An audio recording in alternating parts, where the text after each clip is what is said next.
Salut tout le monde, c'est Alex pour un nouveau rapport de bataille King of War en 2300 points opposant les elfes sylvains commandés par moi-même aux ogres de Krupp, joueur du club.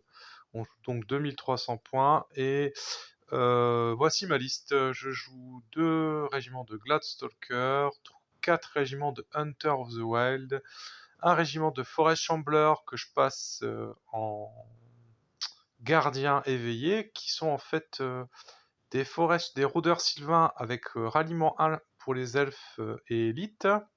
On a 2 régiments de Storming Cavalry, avec une qui est Quicksilver Lancer, qui gagne donc l'agilité et qui augmente son air de 1 point, et l'autre qui est toute nue.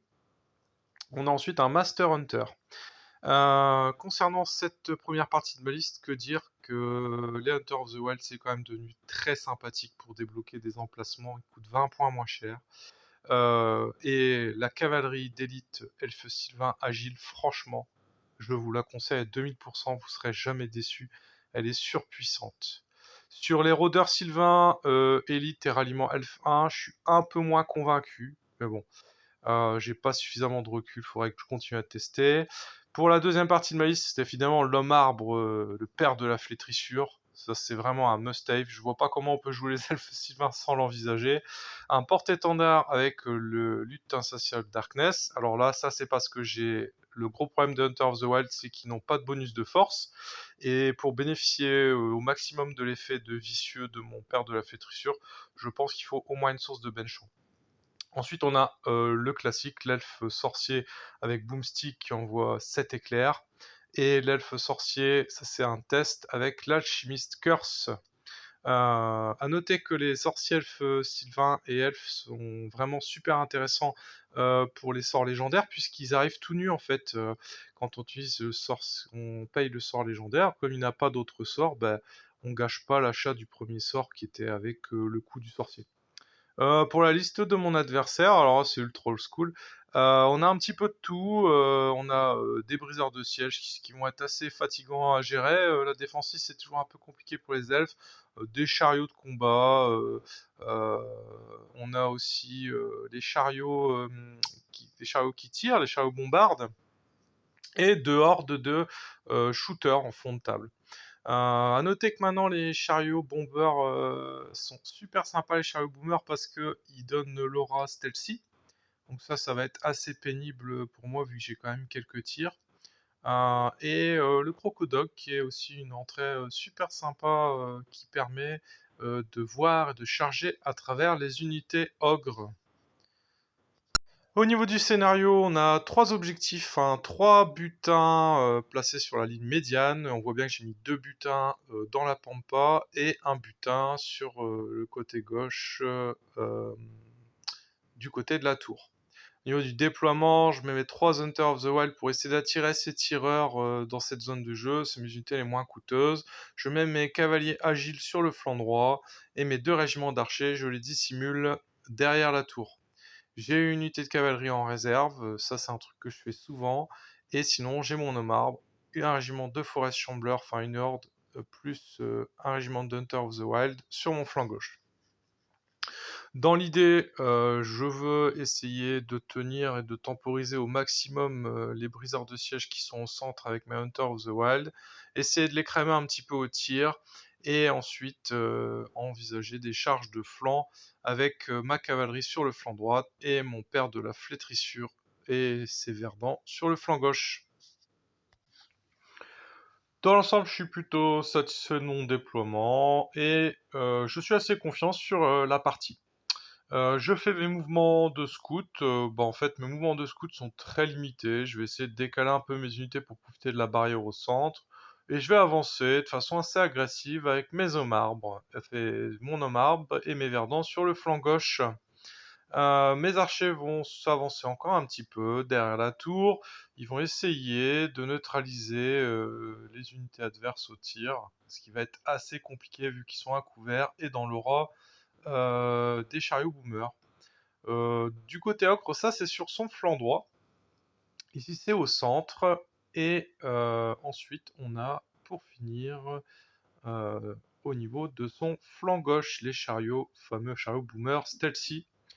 Du coup, lors de mon premier tour, je vais m'avancer un petit peu, mais vraiment prudemment. Mes premiers tirs vont être assez calamiteux, je vais pas faire grand-chose. À noter que toute la partie, j'ai oublié le boomstick, hein, donc j'ai toujours jeté 2 dés de moins. Ma cavalerie agile se met sur le flanc de façon très agressive. Et de là, mon adversaire, pour moi, commet plus ou moins sa première erreur. Il fait une charge gênée à travers un terrain difficile sur mes Hunter of the Wild avec ses chariots, avec mon homme arbre, père de la flétrissure, juste à côté. Euh, il avance son mammouth derrière la barrière et son seigneur de guerre va s'avancer pour couvrir son unité. Donc là, clairement, il m'offre la possibilité de charger en simultané avec l'homme arbre et l'Hunter of the Wild de front sur ses chariots si jamais je survis à la charge. Et il va se prendre la charge de front avec mes rôdeurs sylvains élite et ma cavalerie sylvain de flanc. Du coup, globalement, charge gênée des chariots ogres, -1 pour toucher, il touche donc sur du 4, il perd une charge fracassante, donc en moyenne, il me fait 4 ou 5 blessures. Donc je suis plutôt confiant. Ici, mes archers, ils vont essayer d'éviter le pavois des briseurs de boucliers en tirant chaque fois sur le flanc des unités de briseurs de siège. Et dans l'ensemble, ça fonctionne pas trop mal avec mes archers. Je vais faire quelques dégâts. Le sorcier avec la cape rouge a Alchemist Curse, c'est pour ça que pour l'instant il reste caché. Lors de son tour, Julien va tirer avec ses 2 sergents, le sergent Boomer, le sergent avec arbalète, ainsi que le chariot. Bon, il va pas faire trop de dégâts sur ma cavalerie. Et donc, bah, sans surprise, sa charge n'a pas fonctionné sur Hunter of the Wild et il se passe ce que j'avais dit. Donc de là, il va quand même se prendre 32 attaques gênées de cavalerie lourde, hein, donc ça fait du 4+ élite, ce qui fait 16 touches, avec une charge fracassante de 1 au lieu de 2, ce qui nous fait 8 blessures, et les forêts chambleurs en moyenne font 4 blessures et demie, donc ça fait 12,5 blessures, sans compter l'élite des cavaliers, sans compter l'élite des forêts chambleurs, et sans compter le vicieux des forêts chambleurs. Donc au niveau des chariots, je suis plutôt confiant. Je me dis, je vais peut-être savoir les détruire, mais bon, de toute façon, ils sont un peu seuls au monde. Ce qui va se passer, en fait, c'est que je vais jeter mes dés. Le régiment de chariots va tomber, ce qui est plutôt sympa. Ça, je m'y attendais pas forcément. Mais par contre, je paye mon premier double 1 de la partie. Et on commence donc sur des chapeaux de roue, sur un flanc gauche qui était censé être relativement safe. À droite, mes cavaliers vont charger les chariots boomers parce qu'ils sont assez pénibles, qui m'empêchent de tirer correctement. Je sacrifie une unité d'Hunter of the Wild pour essayer d'entraver le mouvement d'une horde de briseurs de boucliers pour tempérer. A noter qu'avec un Alchemist Curse à 10, je vais faire 0 blessure sur ces briseurs de boucliers. Je savais même pas que statistiquement c'était possible, puisque quand même je touche sur du 4 et je blesse sur du 2. J'aurais bien aimé faire les 5 blessures de statistiques, mais bon, vous allez voir, cette partie, c'est quelque chose d'assez rocambolesque pour mes elfes. Alors du coup, bien évidemment, quand on fait un double 1 sur un seigneur ogre, eh bien, on ne peut pas se redéployer, et donc, je vous donne en mille, que va faire le Mammouth Strider, qui est situé à l'arrière de ma cavalerie? Il va charger ma cavalerie lourde par derrière. A noter qu'en plus de ça, maintenant, le Mammouth bénéficie d'un des 6 attaques supplémentaires contre l'infanterie et la cavalerie. Voilà une cavalerie qui risque de passer un sale quart d'heure. Quelle règle merveilleuse que cette règle du double 1. Ici donc on voit cette magnifique charge, et de l'autre côté les Hunters of the Wild qui sont chargés par la briseur de bouclier, comme c'était plus ou moins envisagé.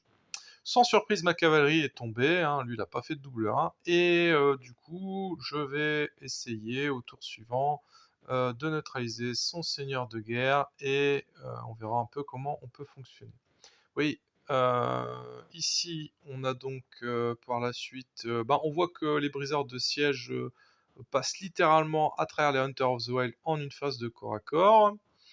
Et donc je positionne mes archers et mes sorciers et je vais essayer de lui prendre une de ces hordes d'ogres. A noter que la cavalerie a subi des tirs de ces 2 sergents et elle a été achevée. Alors ça, c'est de ma faute. La prochaine fois, j'aurai qu'à les mettre près d'un motivant. Ça, c'est cadeau.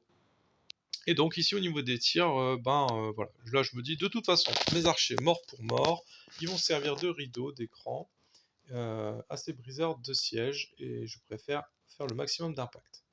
Donc l'homme arbre il perd un tour pour charger le seigneur ogre, puisqu'il n'a pas vraiment d'autres possibilités en termes de mouvement, et je me retrouve derrière mon musée de Forest Shambler. Et de là, en fait, il y a un fait de jeu qui est plutôt pas mal. Après, il m'avoue qu'il l'a pas fait exprès, mais je trouvais ça bien joué. Le fait d'avoir chargé, on ne le voit pas, avec son crocodog en même temps que le mammouth, et bien je ne peux pas me désengager avec mes Forest Shambler.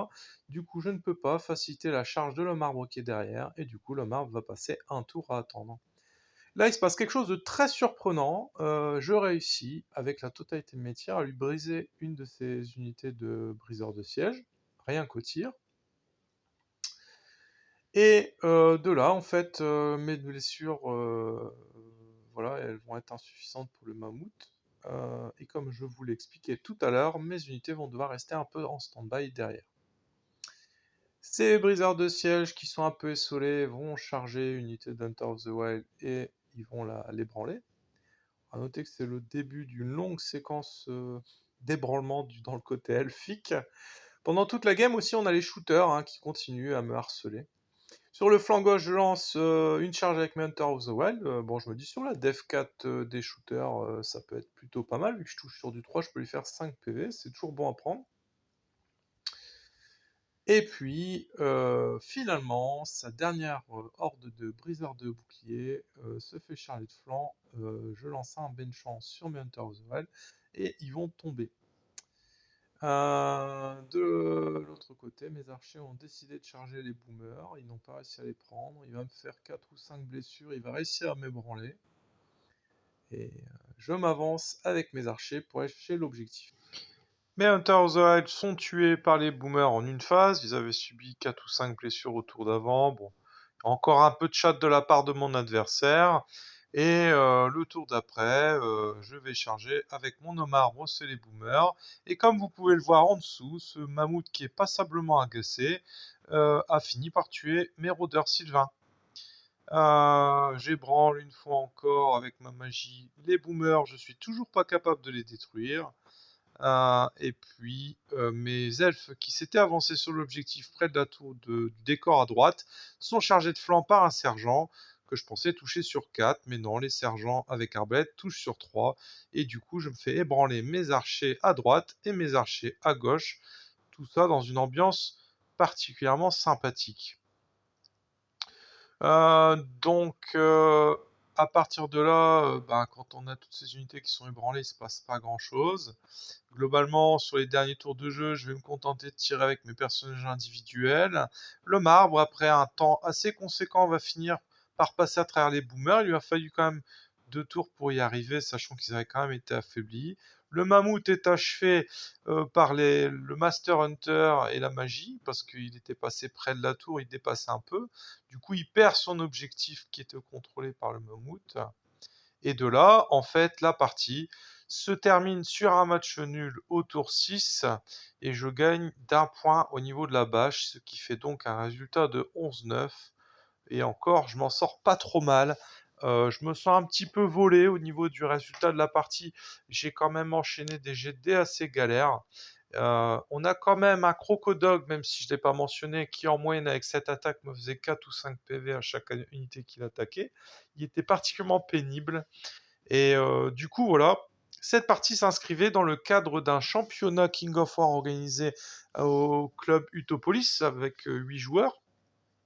Et la première partie ayant été gagnée 20-0 par moi-même contre les Royaumes des Hommes, celle-ci étant match nul à 11-9, bon, ça reste quand même plutôt sympathique. Je n'avais pas fait de rapport de bataille sur la première partie parce que c'était un joueur qui n'avait joué que 2 fois, donc j'ai vraiment aucun mérite à avoir gagné cette partie. On verra ce que donne la troisième partie, je ferai peut-être un rapport de bataille là-dessus. Je vous embrasse tous très fort et je vous souhaite plein de belles choses en ces temps troublés. Et je vous souhaite une bonne continuation. À bientôt tout le monde.